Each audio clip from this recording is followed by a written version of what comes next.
man.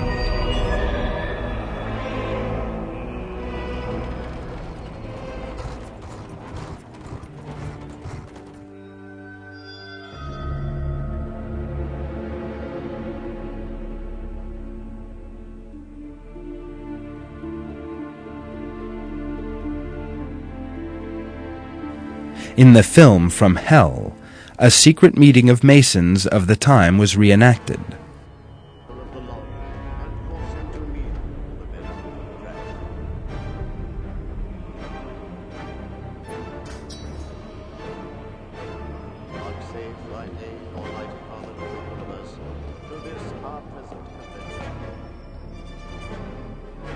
Who is this? Poor candidate in the state of darkness, comes of his own free will, perfectly prepared, humbly soliciting to be admitted to the mysteries and privileged. The film also depicted the induction of a new member of the sect and the initiation ceremony inside the lodge. How did he find out about the unfortunate my child? He has that kind of cleverness you sometimes find in the middle classes. A cheap sort of intelligence, but effective, nevertheless. Never to reveal our secrets, under no less a penalty than my throat be cut across, my tongue be torn out by its root, and that I be buried in sand, a cable's length from shore. The Jack the Ripper murders are important proof of the power wielded by the Masons in the organs of the state. No, he's not that foolish.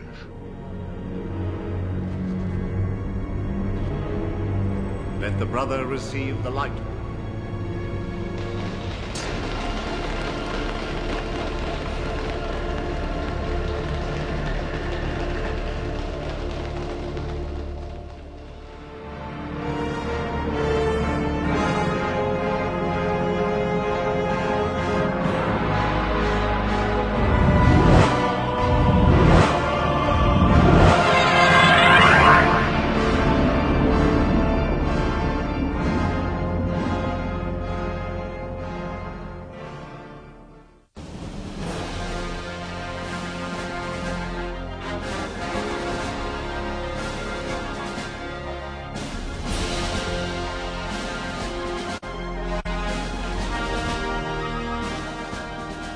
An event which took place in 1981 again brought Freemasonry into the public eye.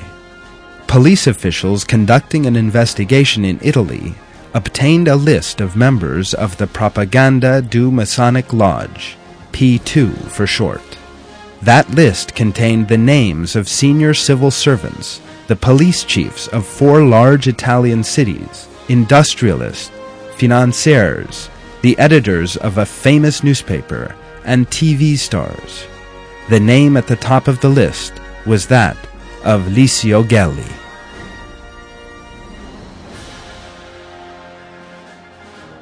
Gelli was a militant fascist, a fierce supporter of Mussolini, who had shed blood in the fascist ranks during the Spanish Civil War.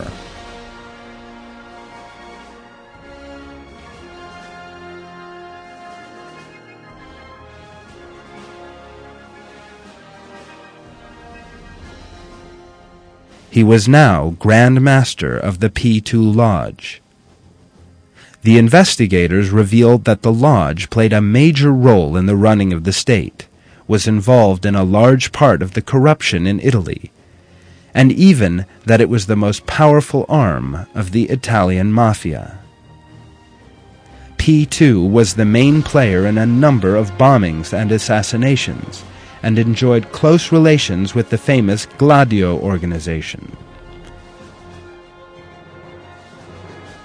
Documents collected by the Parliamentary Investigation Commission revealed that P2 was an international organization influential in all fields, from arms trading to crude oil prices. The Italian press devoted considerable space to P2's illegal activities. The P2 Lodge continued the Masonic tradition with the strange ceremonies it practiced, as well as with its political activities. Following the corruption scandals with their links to Freemasonry, Operation Clean Hands was launched, though to no avail. The Masons knew all too well how to cover their tracks. P2 is only one example of the way the Masons organize inside the state. There are hundreds of Masonic lodges all over the world, which secretly carry out illegal activities which never come to light.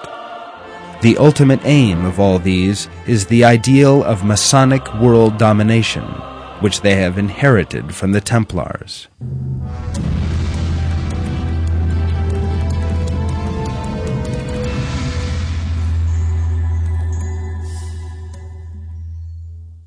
What we have seen in this film shows that the course of history and current events are different to how they sometimes appear, and that there are dark aims behind processes and events which are assumed to have come about naturally. As God reveals in the Quran, in Surah 16, there are those who plot evil actions, and these sometimes have a greater influence than is supposed. The Knights Templars, who are one of these, never disappeared, and they still exist today, although in the form of Freemasons. Lodges, which still meet today in America under the name of the Knights Templars, are active as a branch of Freemasonry.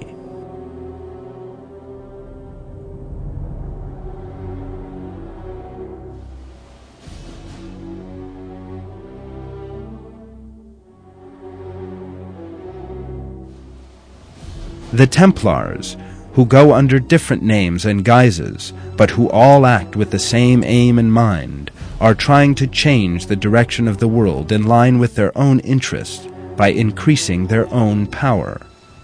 They have used all possible methods to that end, and are still doing so today.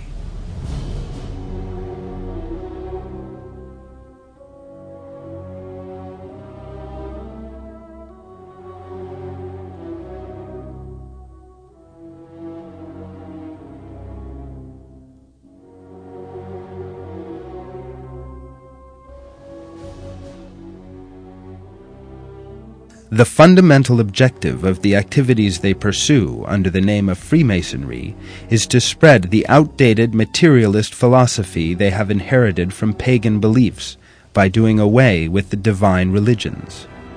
That is why they support such atheistic ideas as Darwin's theory of evolution, materialism, and humanism, and seek to use a wide range of concepts, including science, art, the media, literature, and music for their own ends.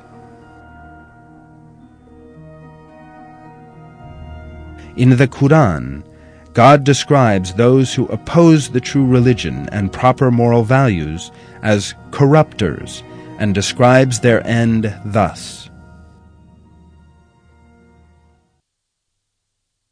As for those who did not believe and barred access to the way of God, we will heap punishment on top of their punishment, because of the corruption they brought about.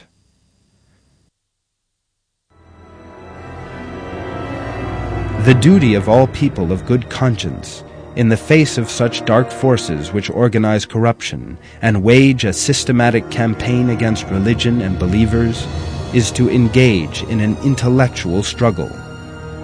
The solution to the erroneous philosophies which these dark forces would impose on mankind lies in the moral values of the Quran. Believers who fulfill that responsibility achieve the honor of being a means whereby God's promise in the Quran will come about.